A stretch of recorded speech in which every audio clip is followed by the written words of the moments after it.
dó de olhar, dói no meu coração.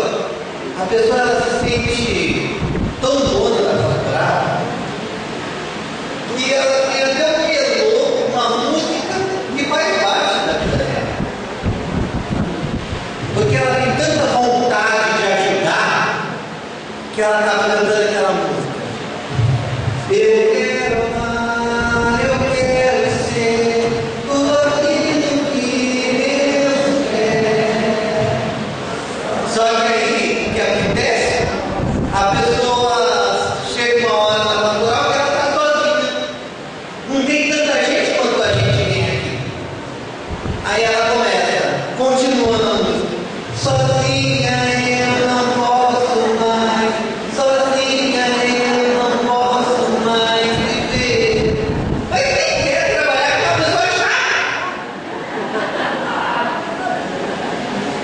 O outro estereótipo de agente de pastoral da saúde é aquele que fica olhando para baixo, escutando tudo que o outro diz e diz amém.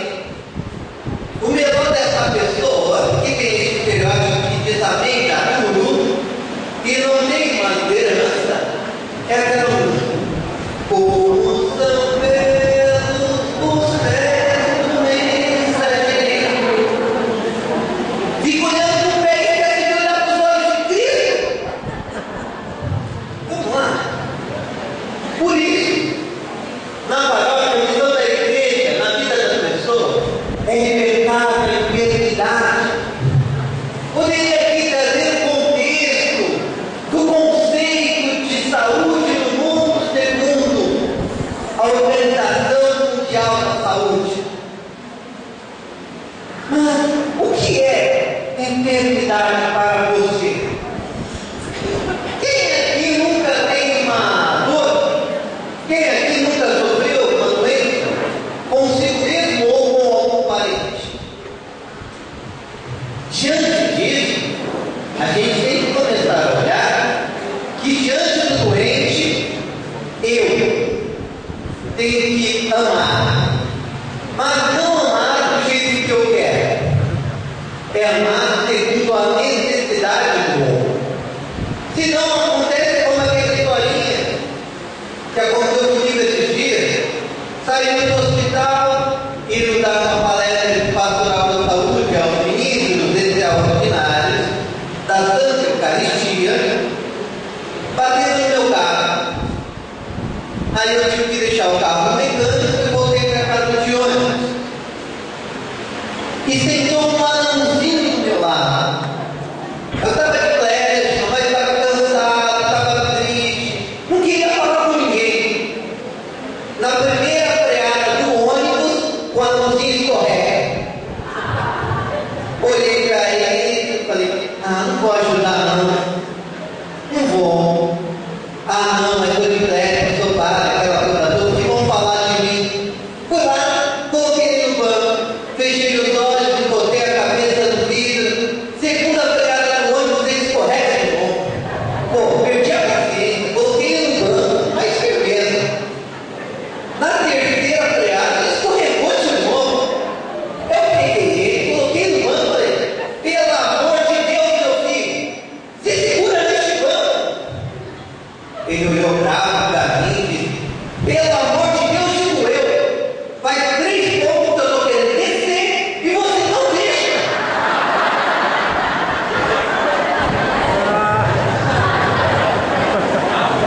Ou seja, amor não é dar aquilo que eu quero, mas é o que o outro necessita.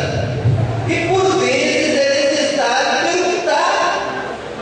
Por isso, a contribuição é uma promoção. Vida do Espírito Santo. A segunda é a prevenção dos micos. A terceira, recuperação da saúde. Temos ali a responsabilidade. Temos os bispos, os padres, os diáconos, os coordenadores de vicariado. Padre Paulo Celso, tem os nomes aí dos coordenadores? Então, beleza, pode trazer para mim, por favor? A continuação da pastoral da saúde do salário não está somente resumida ao paro, está resumida de maneira mais ampla a cada um de nós. Vamos lá. Vicariato do Norte, fecha aí, levanta a mão. Hoje, a Sandra do Vicariato Urbano está aí?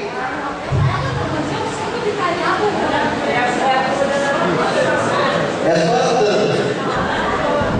Ela está lá fora. A Gita do Suburbano, cadê? Jacarepaguá, Zeni, Vicariato do Sul, Dona Marta, está lá fora. Santa Cruz, o Guilherme, aqui, muito obrigado. Até mais uma, né? Não. O Vicariato Leopoldina, a Lia, desculpa, Lia. Cadê Lia? Desculpa, Lia. Vamos dar continuidade. A gente fala em tudo, na participação dos fiéis. E diante da participação dos fiéis, não tem como não falar da relação de grupo, a vivência interpessoal. E existem boas e pessoas não tão boas assim. Não é verdade? Quem é que nunca encontrou aquela pessoa no seu grupo pastoral que fala sem parar, falando, sossega, meu filho, calma, respira, lembra, respirar. Tem aquela que entra muito e sai calada. Tem aquela que gosta de fazer um comentário, para não dizer fazer fofó. Tem aquela que é a relação pública do grupo, que leva tudo de dentro para fora da pastoral. Né?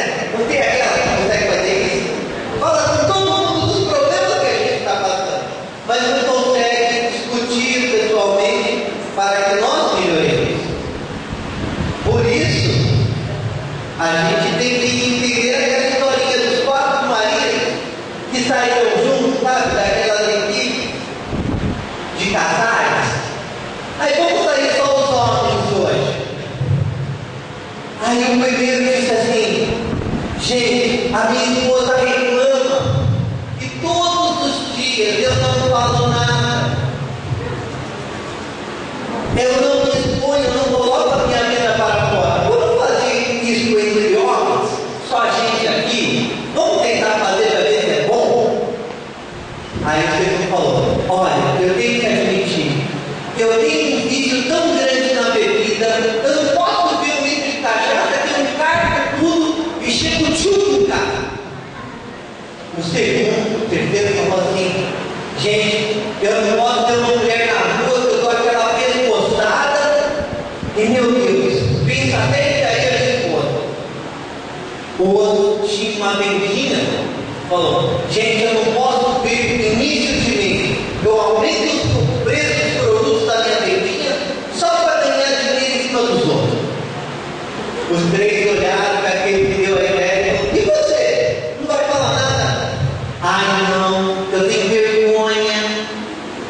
Ai, eu não gosto de falar com isso. Fala, você deu a ideia, agora você expõe. Ai não, eu tenho muito medo. Se você quiser aceitar, fala logo. Ai gente, então vou contar. O meu grande defeito é que eu não sei guardar segredo de nada daquilo que me falam. E às vezes a gente se depara justamente que a igreja considera digno louvor a consideração a honra dos que para servir os homens dedicam ao bem da causa pública e assumem o peso de relativas responsabilidades. Às vezes eu posso não me dar bem com alguém, mas isso não pode atrapalhar a pastoral,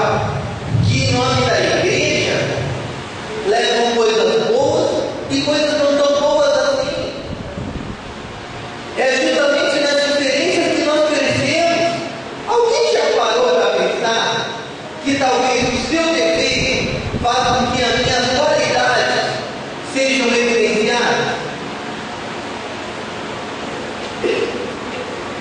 Por exemplo, a palavra paciência, que todo mundo pede a Deus. Ai, Senhor, dá paciência, porque se der força.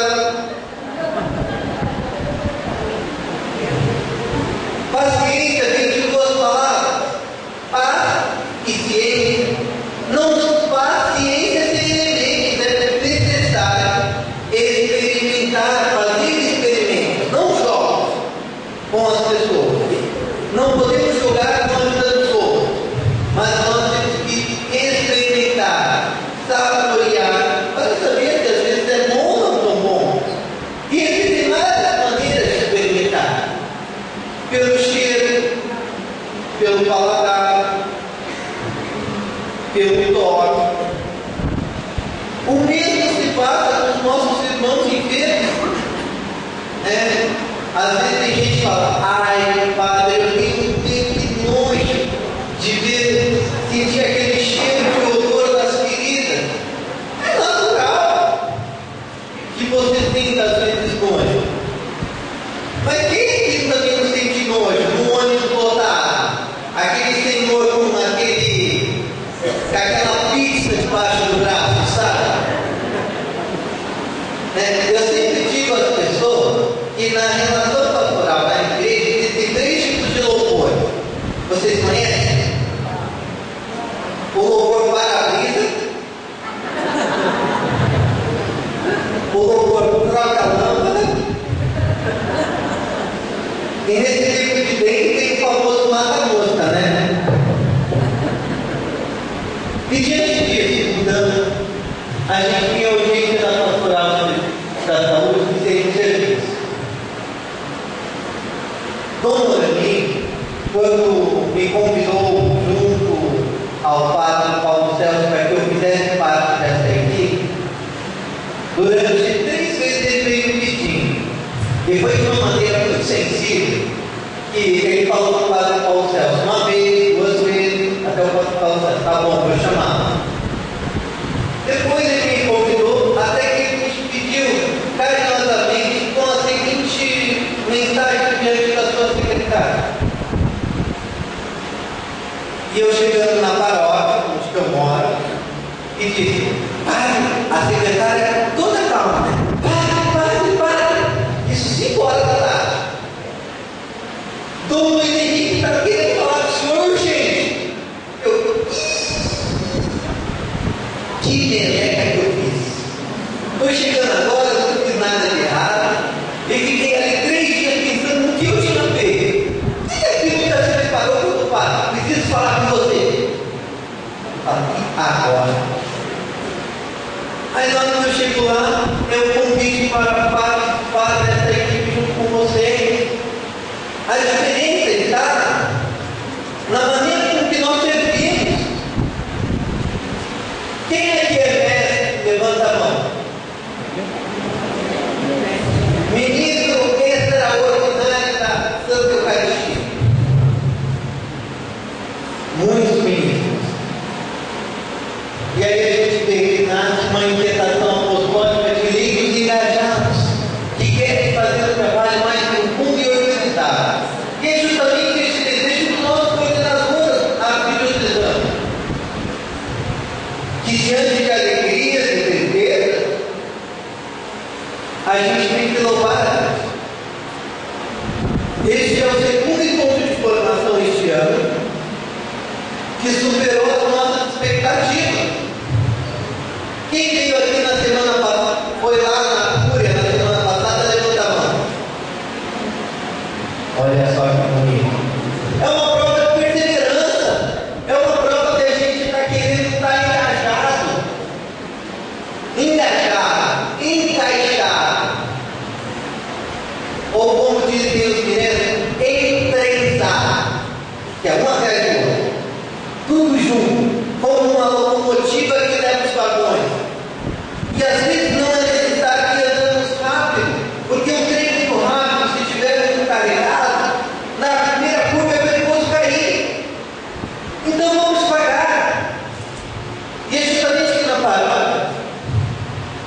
a gente começa nos seguintes passos: a escolha de um coordenador. Por isso que eu falei do nome dos coordenadores, de vicariado, preparar os componentes da equipe, que é justamente isso que estamos fazendo.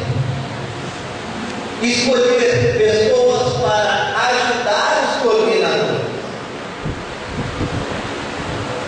ajudar, auxiliar.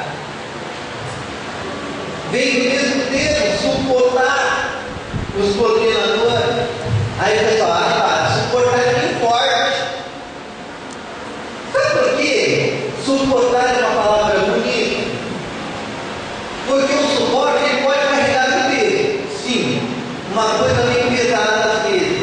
Mas ao mesmo tempo ele coloca em evidência aquilo que precisa. Quem aqui tem um bom coordenador sabe do que eu estou falando. Vale a pena você vestir a camisa e falar assim: oh, eu estou junto. Eu faço parte dessa equipe. Não é muito diferente da imagem dos dois apóstolos. Pedro, o impulsivo. Um cara que diante da sua impulsividade disse: Senhor, deixa eu ir onde o Senhor está. E Jesus caminhando sobre as águas. Jesus olha para ele e fala: vem meu filho. Metade do caminho ele cai. Aquele mesmo Pedro que diante da sua impulsividade, ele não é rígido, ele é livre, por isso é fé. Ele tem uma firmeza que vale a pena se apoiar em Cristo. Se for necessário chegar mais próximo de Cristo. Outra personagem muito conhecida é João. Quem aqui não tem um João em seu grupo, que é aquela pessoa extremamente carinhosa, a quase ponto de ser uma carência afetiva, mas é uma pessoa um pouco positiva, amorosa. Quem aqui não tem aquela pessoa que você espera um abraço, você espera um sorriso, um beijo? Quando você vai no grupo, é aquele abraço, aquele beijo, aquele sorriso, te dá força para superar uma dificuldade. Aqui também às vezes a gente tem o André. O André faz uma relação pública de Jesus, gente. Aquele cara, aquele irmão dos filhos de Deus faz parte do grupo. Sabe aquele irmãozinho ali, André? O cara, no meio de uma multidão como essa, de 5.000 homens, fora mulheres e crianças, depois de um dia inteiro de pregação, de formação que Jesus estava dando ao povo, curando pessoas doentes, ele consegue, lá no finalzinho da tarde, encontrar uma criança no meio de tudo aquilo com 5 pães e 2 peixes. Me fala, gente, se na hora que a gente sair do café, isso era 10 horas da manhã, não era 2 da tarde. Na hora que a gente levantou o bico olhado, a mesa estava cheia. Na hora que eu levantei a mesa, parecia que ia 7 horas da manhã, estava. Brincadeira, mas ao mesmo tempo eu estou querendo dizer que é difícil a gente segurar a fome. Eu falo porque eu fui o primeiro a comer lá na mesa. E eu tenho uma dica. Quem assistiu aqui o filme Margarida Pão de Mim? Margarida Pão de Mim. Quem assistiu?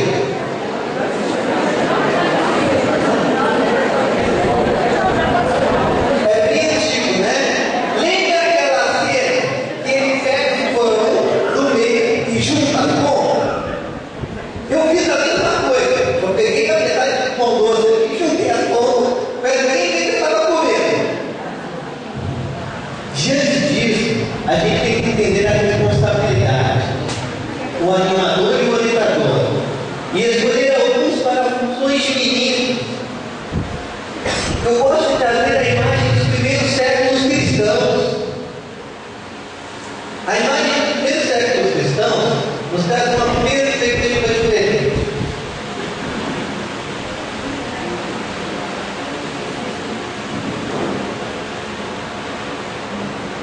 Eu só vou diminuir aqui, porque senão fica um barulho no microfone. Aumentou? Obrigado. E é nesse sentido que a gente escolhe alguns para a função de instrumentos. É como os primeiros séculos cristãos, sabe quando escolheram alguns dentre os melhores para serem diáconos? Por que aquelas pessoas, se eu parar para perceber, por que escolheram alguns? Dentre eles, alguns poderiam ser, claro, é que estava faltando gente, e a missão estava crescendo, ótimo. Mas já pararam de se perguntar, daqueles que foram escolhidos, por que aceitaram?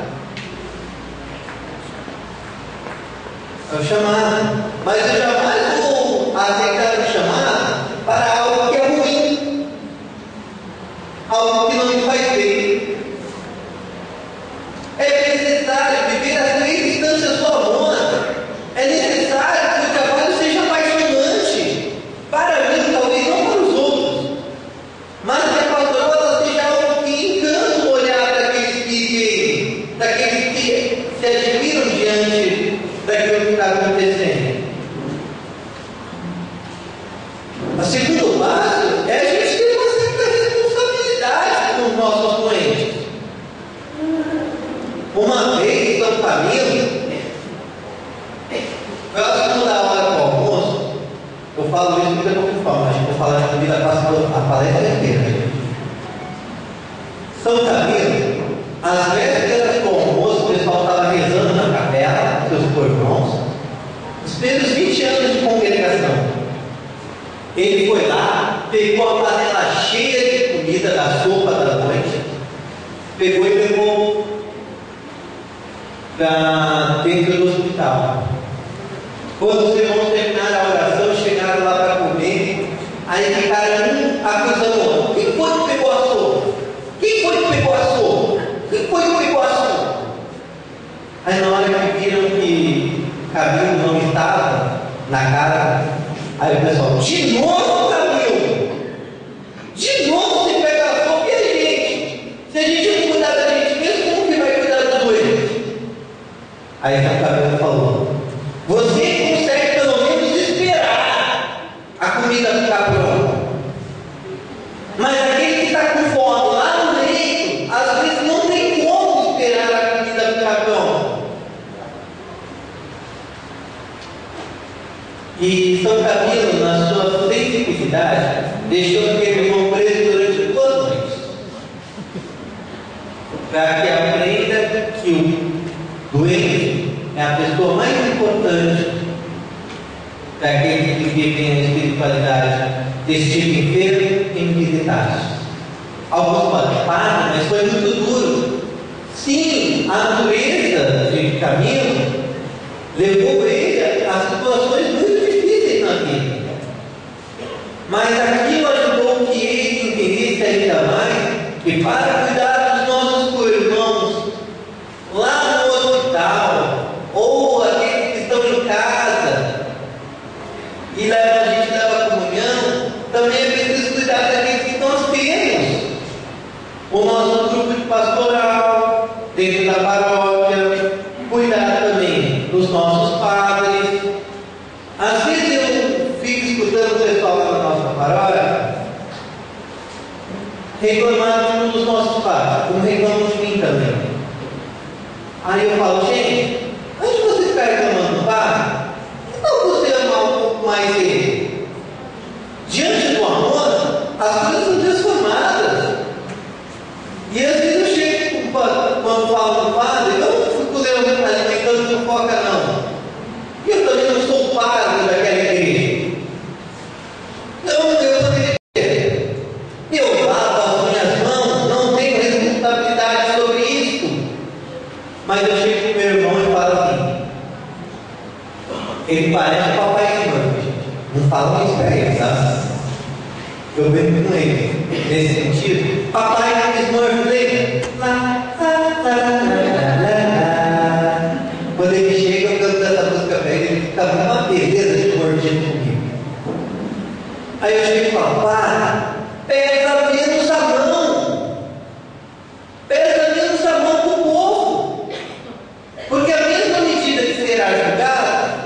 Senhor julga, o Senhor terá julgado alguma hora da sua vida. Às vezes é muito fácil dar testemunha na paróquia, é muito fácil dar testemunha na casa dos outros, mas será que é fácil também a gente testemunhar em casa? Eu falo porque eu moro com os 2 padres do irmão. Quando o negócio começa a pegar fogo, eu que não tenho responsabilidades grandes na casa, eu te falo, gente, vamos sentar, vamos conversar sobre os problemas. E aí justamente que muda a situação. Minha casa não é perfeita, cada um tem o seu defeitinho. Mas se a gente não conseguir organizar, trazer de uma nova perspectiva, e dentre elas, na atividade, descobrir os doentes na palavra, fazer um censo, se gostam de um termo técnico, buscar saber quem realmente está na paróquia, porque às vezes acontece de alguém que é ministro da Eucaristia, passa 3 meses fora da igreja, você fala assim, nossa, onde está a pessoa? A pessoa volta e fala, e aí? Estava viajando? A pessoa, não, eu quase morri com você. Fiquei 3 meses de cama. Aquele que falou fica meio sem jeito. Aquele que retorna por causa de Cristo. Porque se fosse retornar por causa da corrida, nunca mais tinha voltado. O outro passo está trazendo mais elementos para aqui. Elementos bons. Pessoas que somem. Pessoas que trazem perspectivas diferentes e que modifiquem a vida. Eu fiz parte de uma comissão que só tinha uma mulher, um país extremamente machista. Não vou dizer qual é para ficar feio. Naquela época só tinha uma mulher no grupo. E era a mulher que era mais capacitada pastoralmente do que todos que estavam ali. Aí foi incumbido que fôssemos naquela comissão dar uma palestra lá na Itália, lá em Roma, lá no Vaticano. O arcebispo não podia. Os outros 3 padres que estavam lá, dessa comissão, queriam ir, mas não tinham condições de informação para fazer essa palestra no Congresso Mundial. Aí pegaram e falaram assim, Padre Renato, você pode ir? Pô, ele disse, cara, por que não chama de nós de cá? Não, mas eles são meio tradicionais. Aí ele falou, tradicional, mas vai lá para a porta da igreja, vai para dentro das salas pastorais e vem aqui, ou melhor, é só olhar, olha em torno de vocês aí, gente. Se a igreja é tão tradicional quando a gente fala, se não olhar com piedade, com misericórdia, a gente não vai ter pastoral. Homens, levanta a mão aí, por favor. Homens, levantem a mão. Homens, levantem a mão. Aqueles que estão na dúvida, levanta a mão mesmo para cantar.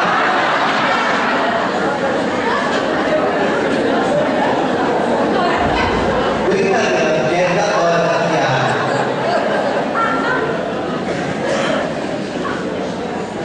A gente começa a observar, tem muito mais mulheres nesse trabalho. Mulher organizada, mulher detalhista, mulher responsável, mulher gosta de uma fofoquinha de semana. Olha só, eu vou apoiar nessa palestra. No centro do povo, a gente tem que perceber alguns aspectos aqui. A reunião mensal. Não deixe de fazer reuniões, mas reuniões que nos levem a uma união. Porque senão a gente começa a viver uma igreja reunida, mas o Espírito Santo fica lá fora, Deus fica no céu e Jesus está perdido por aí. A gente tem que encontrar, como naquela música. Eu gostaria que vocês fechassem os olhos. Quem souber cantar, cante, porque eu não sei. E bom Senhor, e a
eu vou parar neste terceiro quadro, quinto elemento, a missa mensal.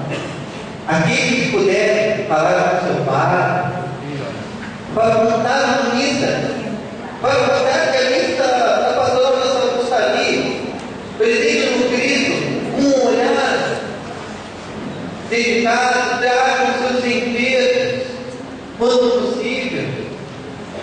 Não tenha medo.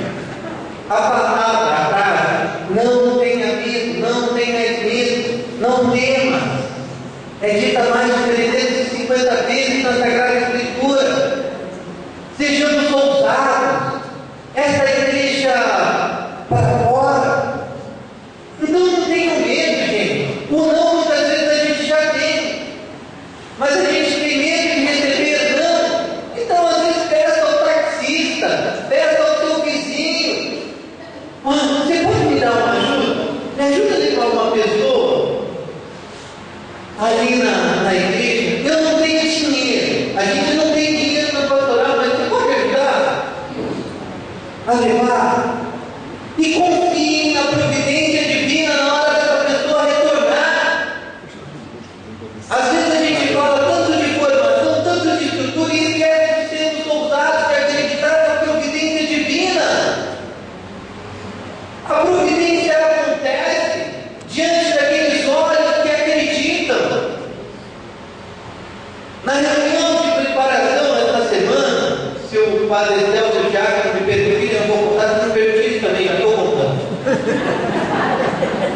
Mas nós estávamos preocupados, até com o café de vocês. Será que vai muita gente? Será que não vai?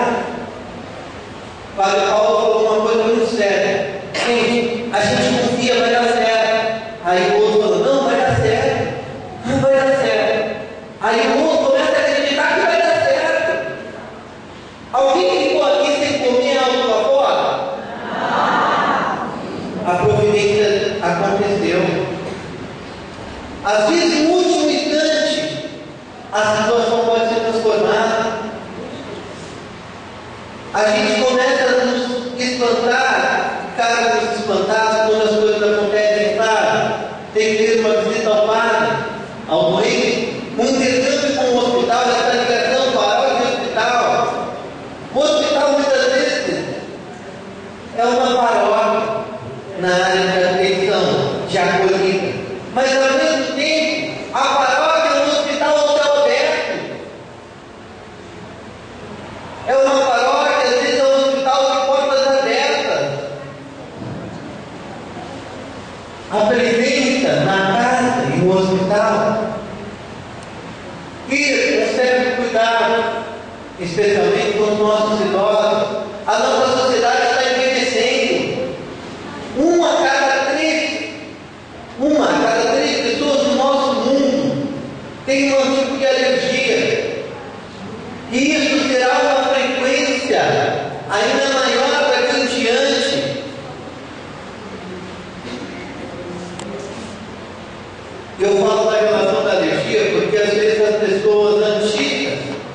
achavam que isso era frescura.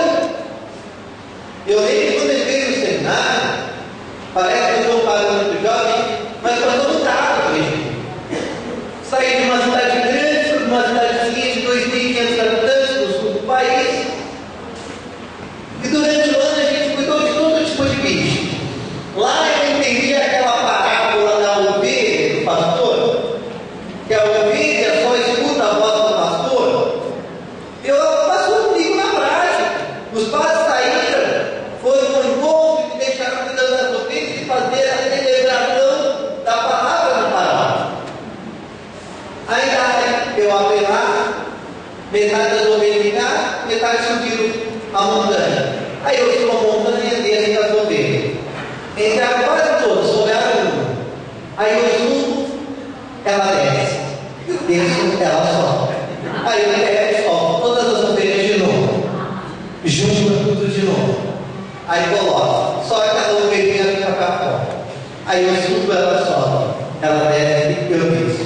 Sobe, sobe. E fico aquilo. E começou a dar o horário da missa. Chegou uma hora que eu me estressei. Eu falei, soltei o cachorro, falei, pé! O Rottweiler enorme. A ovelha desceu, o cachorro foi para terra. Ela subiu, ele foi a terra. Na descida ele pegou ela no meio e trouxe ela para mim. Aí matou o ovelhinho, eu fiquei com uma dó, gente. Aí eu liguei para o menino que cuidava dali quando os padres cantavam, assim, geral, vai ter churrasco hoje à noite. A gente fez um churrasco com ovelha. Mas essa ideia, a piada não era para ser piada, mas é porque é verdade. Porque o irmão, ele só abria as portas. As ovelhas já ficavam esperando, sabiam qual vaia era de cada uma. Ao mesmo tempo, quando o padre me mandava, vai lá, colhe mel, eu levava uma picada, chegava inchado em casa, ele dizia, isso é frescura. Até que um dia eu fiquei internado por causa dessa frescura. E às vezes a gente começa a achar que é verdade, ou fica em silêncio para não contrariar alguém que eu falo com respeito. Ah, é o coordenador.